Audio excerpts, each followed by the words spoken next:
पत्नी, जितनी बार आपका जन्म होगा उतनी बार पत्नी मिलेगी, जितनी बार आप जन्म होगे उतनी बार आपका पति मिलेगा।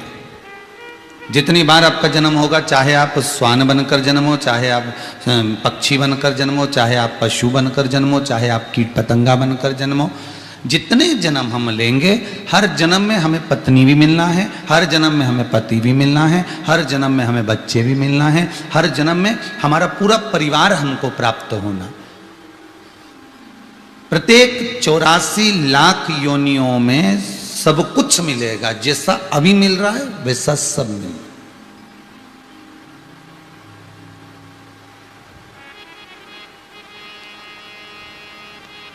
चौरासी लाख योनियों में आपको सब कुछ प्राप्त होगा, पत्नी भी, बच्चे भी, कुटुंब भी, कबीला भी, नाते भी, रिश्ते भी, सब मिलेंगे। आप पक्षी बनकर जन्मोगे तो भी सारे रिश्ते मिलना है आपको, तो भी माता पिता मिलना है, तो भी कुटुंब कबीला मिलना है, सब कुछ मिलना। जलचर थलचर वायुचर बनकर जन्मोगे तो भी सब कुछ प्राप्त होना है आपको। हर योनि में, प्रत्येक 84 लाख योनियों में सब कुछ प्राप्त होगा आपको, पर पूरी 84 लाख योनियों में से केवल एक योनि ऐसी है, वो है मनुष्य की देह, मानव का शरीर।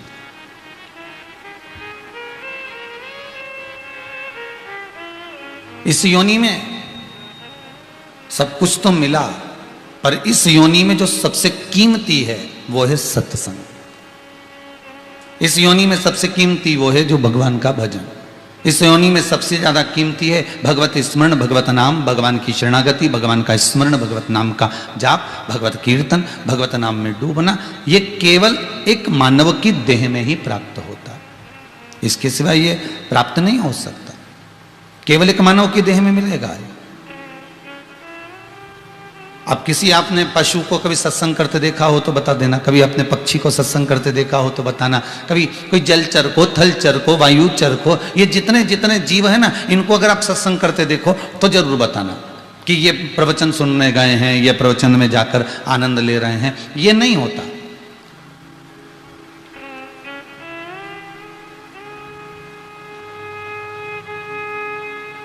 हाँ, जीव भगवान की शरणागति जरूर ले लेता है, अगर उसका पूर्व का प्रारब्ध बड़ा प्रबल हो तो।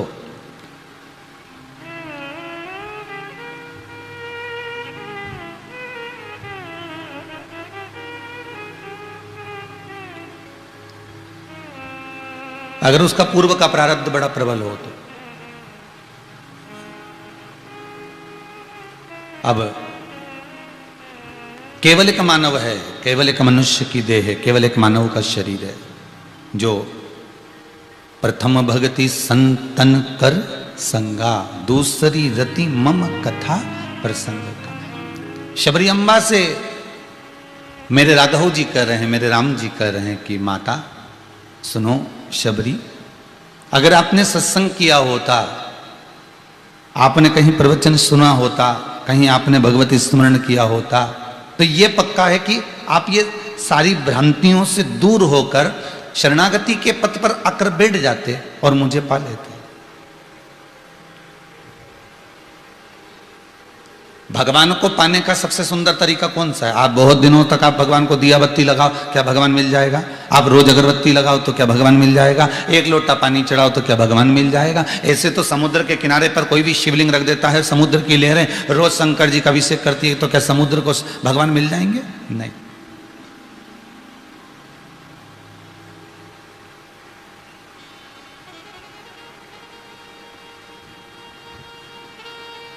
अब ऐसे तो एक वृक्ष के नीचे शिवलिंग रखा हुआ है, वृक्ष की पत्तियां आपरूप झड़ती हैं, पतझड़ में झड़ती हैं। अब वो झड़ती हुई पत्तियां शिवलिंग पर जाएगी तो क्या भगवान शंकर प्रकट हो जाएगा, प्रसन्न हो जाएगा कि मुझे रोज चढ़ा रहा है? नहीं।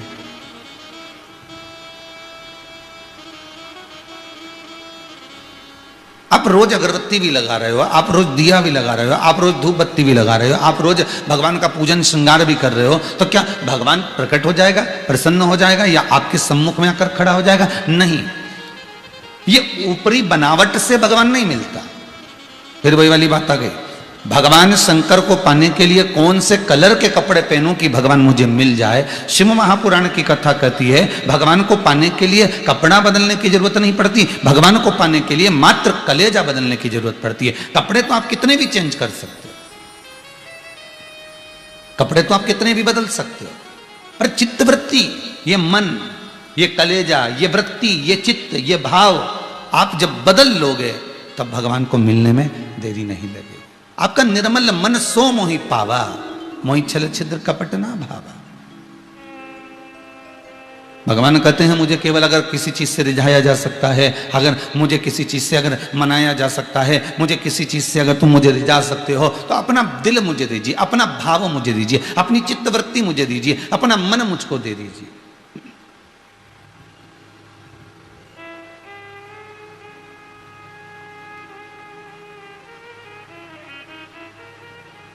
कोई तुमसे कह दे ये पानी है बाल्टी में, इसको चलनी में भरना है, भर लोगे? जितने आज तक चैनल पर कथा सुन रहे हो जरा दिल से तो बोलो, बाल्टी में पानी भरा हुआ है और कोई तुमसे कह दे कि इसको चलनी में भरना है, ये जो चलनी है आटे की, ये छानने वाली, ये गेहूं को छानने वाली, इस चलनी में ये पानी को भरना है, भरा जा सकता है? नहीं। फिर वो व्यक्ति जो चलनी में पानी भरना चाहता है और भरा नहीं रहा, वो किसी सदगुरु की शरण चले जाता है और सदगुरु की शरण में जाकर कहता है गुरुदेव मेरी परीक्षा ली जा रही है। गुरुजी ने पूछा कैसी परीक्षा? गुरुदेव वो चलनी में पानी भरने का बोल रहा है, मैं कैसे भर सकता हूं? गुरुजी बोले इतनी सी बात के लिए टेंशन लेकर बैठा, पानी की बाल्टी को उठा ले जा और एक काम कर फ्रिज में रख दे, जब वो पानी कठोर हो जाए, बर्फ बन जाए, चलनी में लेके बैठ जा, पानी कैसे नहीं आएगा।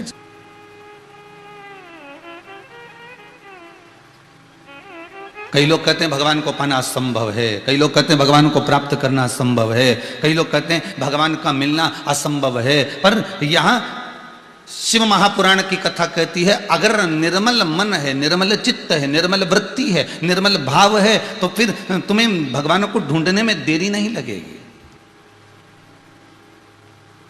फिर सब संभव हो सकता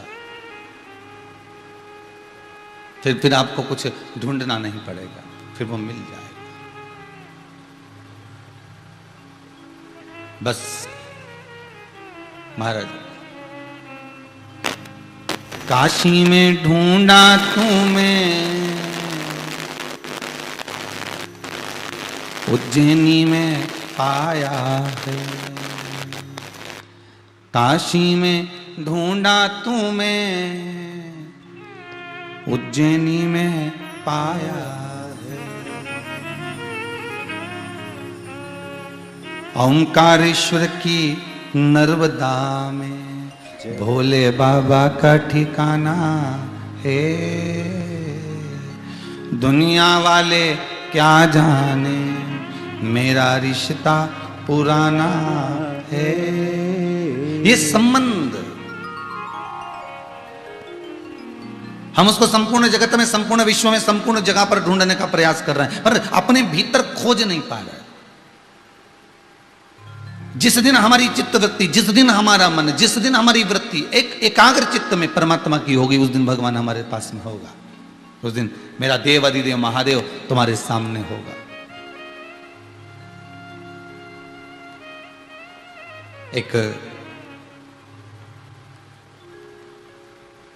एक बार देवाधिदेव महादेव विराजमान थे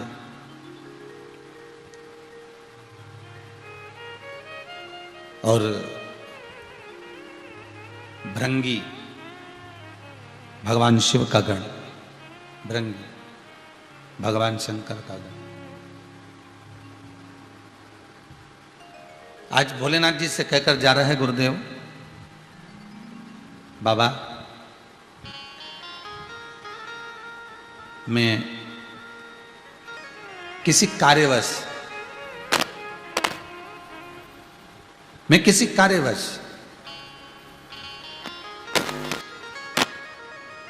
मुझे कहीं जाना है भोलेनाथ, मुझे किसी कार्यवश जाना है भोलेनाथ, आप कृपा करें, दया करें, जिससे मेरी यात्रा मंगलमय हो, मैं आराम से जाऊं। भृंगी को देखकर भगवान शंकर बोले, तुम्हें हमें छोड़कर जाने की कौन सी जरूरत पड़ गई? तुम हमको छोड़कर जा रहे हो तो तुम्हें जाने की जरूरत क्या है? क्यों जा रहे हो? काहे के लिए जा रहे हो? क्या काम आ गया ऐसा? जाने का कारण क्या है? तब उसी समय पर भृंगी बोला, प्रभु जाना तो पड़ेगा, आप ही के काम से जा रहे हैं, बस मेरे को थोड़ी देर का समय दीजिए। और भृंगी प्रणाम कर कर नमन कर कर चले गया। जब भृंगी जाने लगा, जाते जाते उसको प्यास लगी। अब उसको प्यास लगी तो उसने सोचा मेरे को पानी पीना है।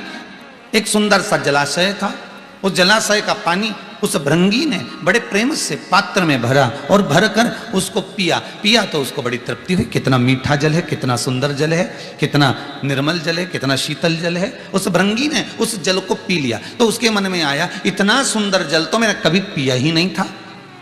और भृंगी ने वहीं से एक पात्र में जल और भरा और वो जल लेकर भृंगी सीधे शंकर जी के पास आ गया। अब वो गांव नहीं गया, अब वो कहीं जाने वाला था तो वहां नहीं गया, वो सीधे शिव जी के पास आया। और शंकर जी के पास आकर उस भृंगी ने उस पात्र को जिसमें जल भरा था वो पात्र शिव जी को दिया। भोलेनाथ जी ने पूछा, तू तो वापिस आ गया रे भृंगी,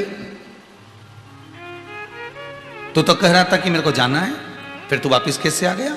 भृंगी बोला, भोलेनाथ जी आज मैंने एक कुएं का जो जल पिया ना, मुझे प्यास लगी, बड़ा सुंदर जल मिला, बड़ा शीतल जल मिला, बड़ा आनंद करने वाला, बड़ा मीठा जल मिला, इसलिए मैं आपके लिए लेकर आया। अब जल लिया, शंकर जी को दिया। भोलेनाथ जी ने पूछा, इस जल का क्या करूं, चढ़ा दे मेरे ऊपर? शिव जी बोले, जैसे चढ़ाने को। भृंगी बोला, ये चढ़ाने का नहीं, ये पीने का है, ले आप जल पीजिए। भोलेनाथ जी ने जल लिया, आचमन किया। जैसे ही शंकर जी ने आचमन किया, पानी पीकर भगवान बोले, भृंगी तू पानी बहुत अच्छा लाया, तू जल बड़ा सुंदर लेकर आया, बड़ा शीतल है, बड़ा निर्मल है, बड़ा मीठा है।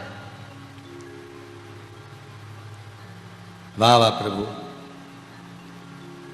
आपको पसंद आया ना प्रभु? भगवान बोले, बिल्कुल पसंद आया, बिल्कुल। बाबा ने जल को पिया, थोड़ी देर बाद वही जल बाबा ने उठाकर पार्वती जी को दिया, ले जगत जननी ये जल लीजिए।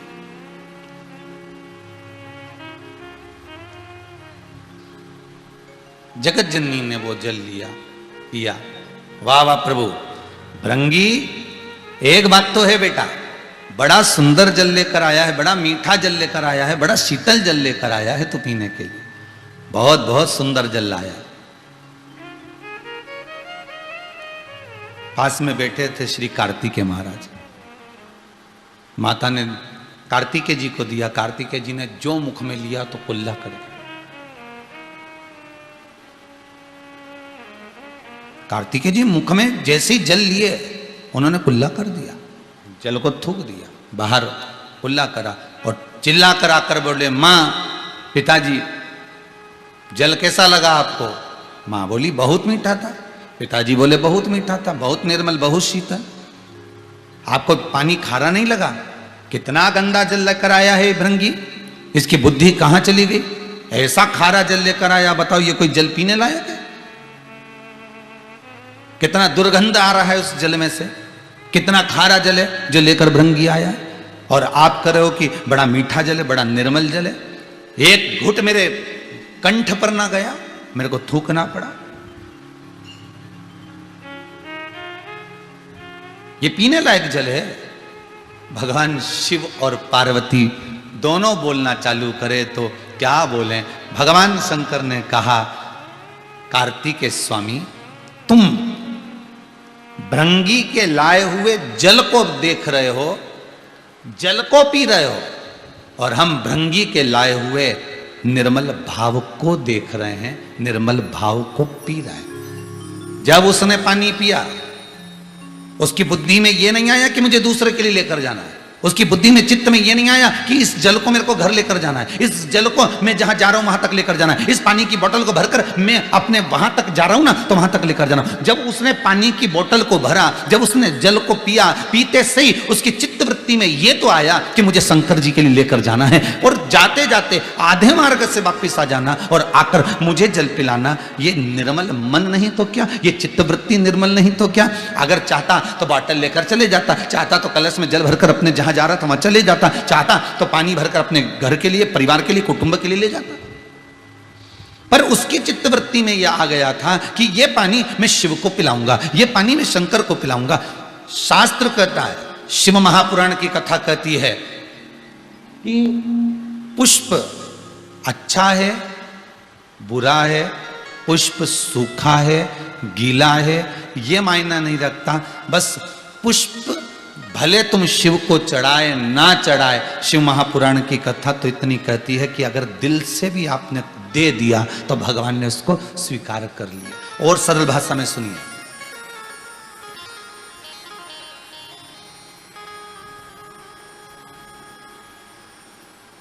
बहुत सरल भाषा में और सुनिएगा। भगवान विष्णु के दो द्वारपाल हैं, जय और विजय।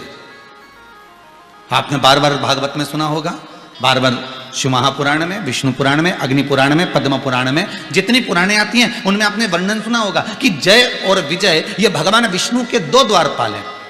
और ये कोई साधारण नहीं है।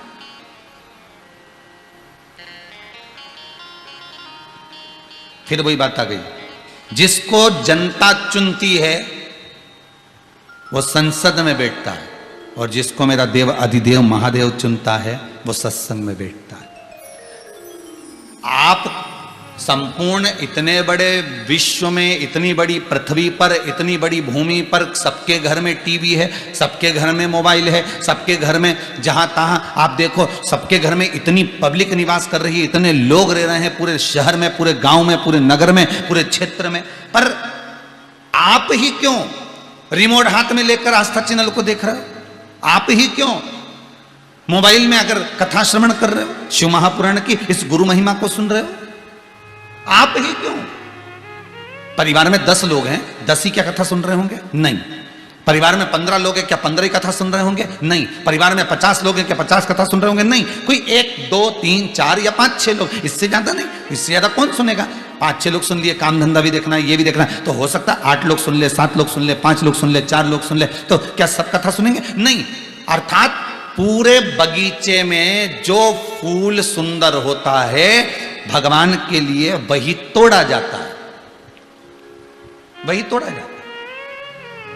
अभी हमारे ये सौरभ जी कुशवाहा यहाँ आते हैं रोज पूजन के लिए, अभिषेक के लिए, तो इनका जो गार्डन है, मोर गार्डन, तो वो गार्डन में से फूल अगर लेकर आते होंगे ना तो वो चुन कर लाते होंगे कि भाई ये पुष्प शिव को चढ़ने वाला है, ये पुष्प भगवान को हम दे सकते हैं, ये माला हम भगवान को प्रदान कर सकते हैं, ये दुर्वा हम भगवान को दे सकते हैं। कितनी सारी दुर्वा लगी रहती है, पर आप क्या पूरी दुर्वा उखाड़ के गणेश जी को दे देते हो? नहीं। जो दुर्वा अच्छी होगी, जो दुर्वा श्रेष्ठ होगी, उसको चुना जाता है, उसको निकाला जाता है, फिर उसकी गांठ बनाकर भगवान को समर्पित करा जाता है। बहुत सारी दुर्वा लगी, पर जो अच्छी आपको लगेगी आप वो भगवान को देना चाहोगे। उसी तरह संपूर्ण विश्व में से, संपूर्ण ब्रह्मांड में करोड़ों की आबादी वाले इस भारत की भूमि में, देश और विदेश में करोड़ों लोग निवास करते हैं, पर उसमें से कुछ लोग ऐसे होते हैं जिनको भगवान अपनी ओर झुका लेता है, जिनको भगवान अपनी ओर लेकर जाता है। इन सब में से छांट कर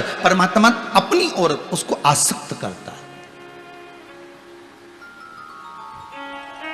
भगवान कहता है कि तुम मेरी इस पावन कथा का रसस्वादन करो और संपूर्ण विश्व का कल्याण करो। आप सुनोगे तो ना जाने कितने और तरेंगे, कितने और सुनेंगे। भगवान ग्रहण कर रहा है, भगवान प्राप्त कर रहा है। आप जितना श्रवण करेंगे, आप जितना सुनेंगे, जितना पाएंगे, भगवान ने आपको चुनकर रखा है। ध्यान देना, कभी अहंकार मत करना। अगर आप कुछ दान करते हो ना तो अहंकार मत करना कि मैं देखो इतना दान करता हूं। आप कोई पुण्य करते हो ना तो अहंकार मत करना कि मैं इतना पुण्य करता हूँ। आप अगर भजन करते हो तो अहंकार मत करना कि मैं इतना भजन करता हूँ। आप अगर सत्संग करते हो तो इतना अभिमान ना करिएगा कि मैं सत्संग करता हूँ, या मैं कथा करा रहा हूँ या मैं कथा कर रहा हूँ। तो ये अभिमान नहीं आना चाहिए। भगवान ने आपको चुना क्यों?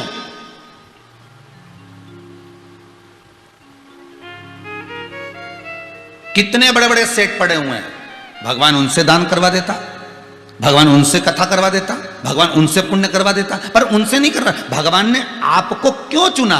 उसका कारण होगा कि भगवान के आप करीब होगे। बार बार काम किसको बताया जाता है? जो नजदीक में होता। जा बेटा ये करिए, तो जा ये कर लेना। जो नजदीक में होगा, जो करीब में होगा, जो पास में होगा, बार बार उसको काम बताया जाएगा। हाँ, अगर आपको काम नहीं करना है तो आप दूरी बना लो, फिर आपको कोई काम नहीं बताएगा कि ये करना। सास बहू को बार बार काम क्यों बताती है? क्योंकि बहू के करीब में सास रहती है। तो बहू को लगता है कि मेरे ससुर तो कभी मुझे कोई काम नहीं बताते, क्योंकि ससुर दूरी है, सास करीबी है। ससुर आएगा तो केवल अगर दुकान से, व्यापार से, फैक्ट्री से, आदि जगह से व्यापार कर आएगा तो शाम के समय आएगा, वो क्या काम बताएगा? पर सास के साथ बहू को दिन भर रहना है, इसलिए सास बहू को काम बताती रहती, बेटा ये कर ले, बेटा ये काम कर लेना, बेटा ये काम कर लेना, जो करीब में है। अब बहू को यह अभिमान नहीं आना चाहिए कि बताओ मैं ही सारा काम कर रही हूं। ऐसा बहू की चित्तवृत्ति में नहीं आना चाहिए। क्यों? क्योंकि बहू तो आ जाइए, इससे पहले तो करती बुढ़िया ही थी। इससे पहले तो जो अम्मा है, डोकरी है, बुजुर्ग है, करता तो वही थी, उसके सिवा कौन करता? तो ये अभिमतता ना है। वो तो तुम करीब में आ गए, तुम नजदीक में आ गए। जो बेटा करीब में रहता है उसी को कहा जाता है। एक माता पिता के अगर 3-4 बेटे हैं, 4 बेटे में से 3 कहीं रह रहे हैं, एक बेटा माता पिता के पास में रह रहा है, तो माँ उसी बेटे को कहेगी जा बिजली का बिल जमा करिया, जा नल का बिल जमा करिया, जा ऐसा करिया, जा वैसा करिया। वो बेटे से कहेंगे। और बेटे की पत्नी कहेगी बताओ मम्मी तुम ही तुमको काम बोलती हो, तीनों तो ऐश की जिंदगी जी रहे, तीनों अपनी अपनी जगह पर रह रहे हैं और तुम ही तुमको काम कर रही है। तो उसका कारण क्या है? वो दूर रह रहे हैं, वो दूरी बना कर रह रहे हैं, उससे कह नहीं सकती। जो करीब में है कहा उसी से जाता है। शिव महापुराण में वही जाता है। शिव महापुराण की कथा में मन उसी का लग पाता है। शंकर की कथा में भले तुम आस्था चैनल पर कथा सुन रहे हो, भले तुम मोबाइल पर, फेसबुक पर कथा श्रवण कर रहे हो, तुम्हारी चित्तवृत्ति अगर भगवान में लगी है तो उसका कारण यह है कि तुम शंकर के बहुत करीब हो, इसलिए भगवान तुमको पकड़ कर रखा हुआ है और भगवान तुम्हें सुना रहा है। भगवान तुमसे दान पुण्य संकीर्तन स्मरण करा रहा है। यह उसकी कृपा है।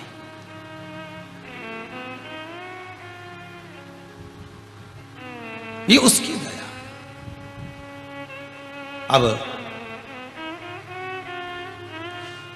शंकर भगवान बोले कार्तिकेय स्वामी से, कार्तिकेय सुनो, तुम कह रहे हो ना कि इतना खारा पानी तुमने कैसे पी लिया? शंकर भगवान कहते हैं निर्मल मन सो मोहि पावा। भाव से अगर कुछ दिया जाए तो भगवान कहते हैं मैं उसको स्वीकार करता हूं। कैसे? भाव से।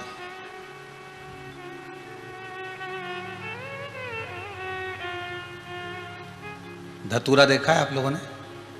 जितने टीवी पर कथा सुनते, धतूरा जिसमें कांटे कांटे होते हैं, गोल धतूरा। कौन सा देवता है?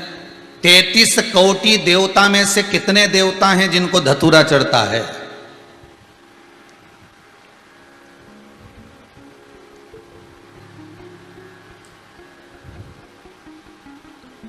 तैतीस कोटि देवता में से कितने देवता हैं जिनको आंकड़े का फूल चढ़ता है? वो सफेद कौवे का, आंकड़े का फूल। जिस पुष्प को तोड़ने पर, जिसकी पत्ती को तोड़ने पर जहर निकलता है, जरा सा आंखों में लग जाए तो लोग अंधे हो जाएं। वो आंकड़े का पुष्प को तोड़ना सरल होता है? जरा सा उसका दूध अगर आंखों में लग जाए तो लोग अंधे हो जाते हैं, इतना जहर रहता है। उस आंकड़े की पत्ती को अगर तोड़ा जाए, उसका जरा सा दूध, जरा सा जल उसका नेत्रों में लग गया तो व्यक्ति अंधा हो गया। अब कितना विष होगा उसके अंतर्गत देखिएगा जरा। जरा सा फूल तोड़ा, हाथ चिपचिपा हो जाता विष के कारण। उस आंकड़े के फूल में, उस सफेद आंकड़े के पुष्प में इतना जहर होता है। वो धतूरे में कितने कांटे होते हैं, उसको तोड़ा जाए उसमें भी जहर होता है, उसमें भी जहर है। अब जरा विचार करिए, 33 कोटि देवता को उठाकर देखिए, आप सारे देवताओं का पूजन करते हो, आपके घर में भी पूजन करते हो, आप जितने लोग कथा सुन रहे हो अपने अपने घर में भगवान का पूजन करते हो, मंदिर जाते हो, देवालय जाते हो, आप कभी वृंदावन बिहारी जी के दर्शन करने जाते हैं, कभी राघव जी के दर्शन करने जाते हैं, कभी माता जी के दर्शन करने जाते हैं, कभी दत्त स्वामी के दर्शन करने जाते हैं, कभी कोई बाबा जी के दर्शन करने के लिए जाते हो, कभी श्री शंकर जी आदि आदि जितने देवता हैं सबका दर्शन करने जाते हो, सबके पूजन करने जाते हो। उनके दरवाजे पर अगर कुछ मिल रहा है तो सुंदर मोगरे की माला, सुंदर पुष्प की माला, सुंदर कमल के पुष्प, सुंदर ये सामान, सुंदर प्रसाद, सब कुछ मिलता है। पर एक दरवाजा ऐसा है जिसके दरवाजे पर कुछ सुंदर मिलता ना मिलता, पर उसके दरवाजे पर धतूरा, बेलपत्री, सफेद आंकड़े का पुष्प, पत्ती, ये सब कुछ मिलता है। वो शिव का द्वार है।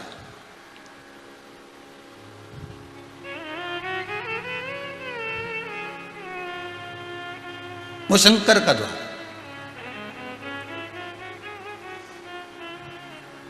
क्यों भैया? सारे देवताओं को एक से बढ़कर एक पुष्प भगवान को समर्पित किया जाता, एक से बढ़कर एक पुष्प भगवान को देते हैं। फिर शंकर भगवान को धतूरा, कांटे वाला, सफेद आंकड़े का फूल, विष वाला, बेलपत्र, समीप पत्र जिसमें इतने कांटे लगे, फिर भगवान शिव को ये क्यों?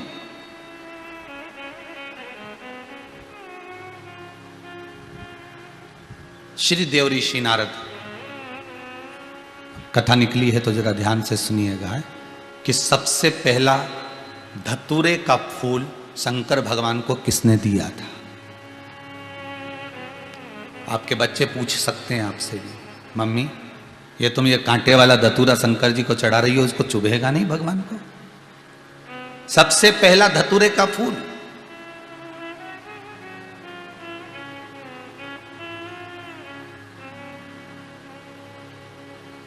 भगवान शिव को किसने दिया था? देव ऋषि नारद भ्रमण कर रहे थे। भ्रमण करते करते देव ऋषि नारद के मित्र श्री तुमरुका स्वामी मिल गए। ये वही तुमरुका जी हैं जो भगवान शंकर की भक्ति में दिन रात लगे रहते हैं। एक क्षण के लिए जिनके मुख से शिव महापुराण की कथा कभी छूटती नहीं है।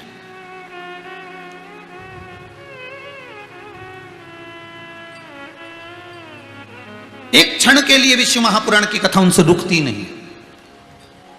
इस व्यासपीठ से भले एक जजमान की कथा पूरी होती है, 2-3 दिन का गैप हो जाता है, 4 दिन का गैप हो जाता है, 8 दिन का गैप हो जाता है, फिर अगली कथा प्रारंभ हो जाती है, फिर कोई जजमान तैयार होता है, फिर कोई कथा हो जाती है। पर तुमरुका जी जब एक लगन से कथा का स्मरण करते हैं तो शिव महापुराण की कथा कहती है कि तुमरुका जी की जो कथा प्रारंभ हुई है वो कथा आज तक बंद नहीं हुई। आज तक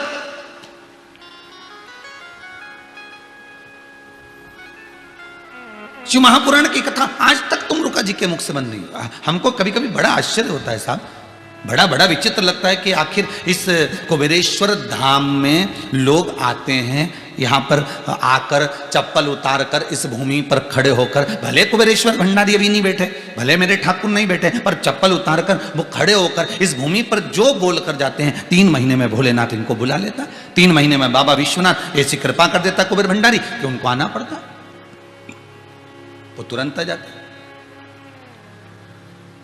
आखिर इस भूमि का इतना प्रताप क्यों? क्या कारण है? भूमि तो वही है, और ऐसा क्या है इस भूमि में? कितने साल से, लगभग 1.5-2 साल हो गए, लगातार शिव महापुराण की कथा इस भूमि पर चल रही है, लगातार। कल हिसाब जोड़ के बताएंगे कि अभी तक यहां पर इसी व्यासपीठ से, इसी जगह से, इस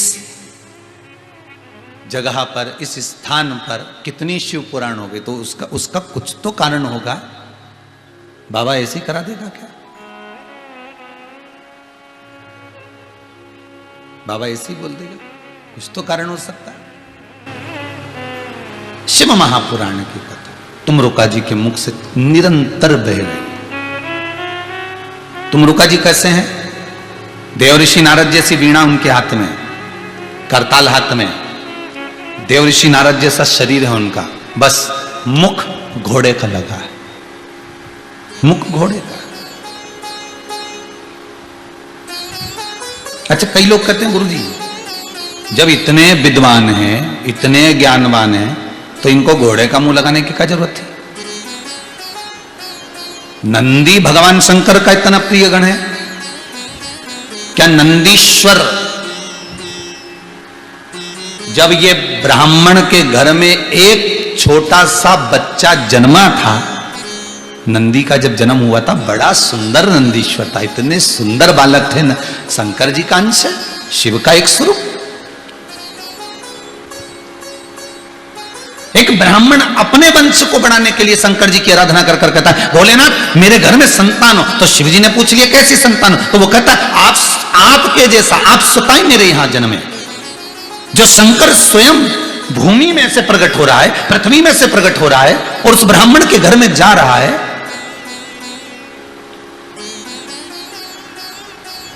स्वयं भगवान, और ब्राह्मण ने उसका नाम रख दिया नंदीश्वर।